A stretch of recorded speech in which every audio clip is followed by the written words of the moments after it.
بسم اللہ الرحمن الرحیم۔ السلام علیکم۔ ٹرین کا سفر۔ باپ 4 بچوں کے ساتھ ٹرین میں سوار ہوا۔ ایک سیٹ پر خاموشی سے بیٹھ گیا اور کھڑکی سے باہر دیکھنے لگا۔ بچے نہیں، آفت کے پرکالے تھے۔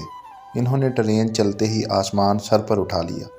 کوئی اوپر کی سیٹوں پر چڑھ رہا ہے تو کسی نے مسافروں کا سامان چھیڑنا شروع کر دیا۔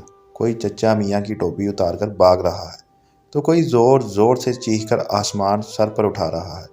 مسافر سخت غصے میں ہے۔ کیسا باپ ہے، نہ انہیں منع کرتا ہے نہ کچھ کہتا ہے۔ کوئی اسے بے حس سمجھ رہا ہے تو کسی کے خیال میں وہ نہایت نکما ہے۔ بالآخر جب برداشت کی حد ہو گئی تو ایک صاحب غصے سے اٹھ کر باپ کے پاس پہنچے اور داڑ کر بولے، آپ کے بچے ہیں یا مصیبت؟ آخر آپ ان کو ڈانٹتے کیوں نہیں؟ باپ نے ان صاحب کی طرف دیکھا۔ اس کی آنکھیں آنسوؤں سے لبریز تھیں اور بولا، آج صبح ان کی ماں کا انتقال ہو گیا ہے۔ میں ان کو وہیں لے کر جا رہا ہوں۔ مجھ میں ہمت نہیں ہے کہ ان کو کچھ کہہ سکوں۔ آپ روک سکتے ہیں تو روک لیں۔ سارے مسافر ایک دم سناٹے میں آ گئے۔ ایک ہی لمحے میں منظر بالکل بدل چکا تھا۔ وہی شرارتی بچے سب کو پیارے لگنے لگے تھے۔ سب آبدیدہ تھے۔ سب انہیں پیار کر رہے تھے، اپنے ساتھ چمٹا رہے تھے۔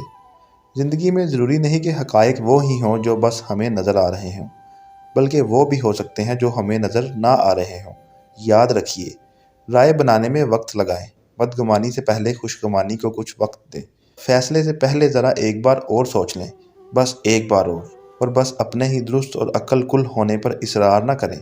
اللہ بہت محبت سے ہمیں دیکھ رہا ہے اور اپنے بندوں کے لیے معافی کو پسند کرتا ہے۔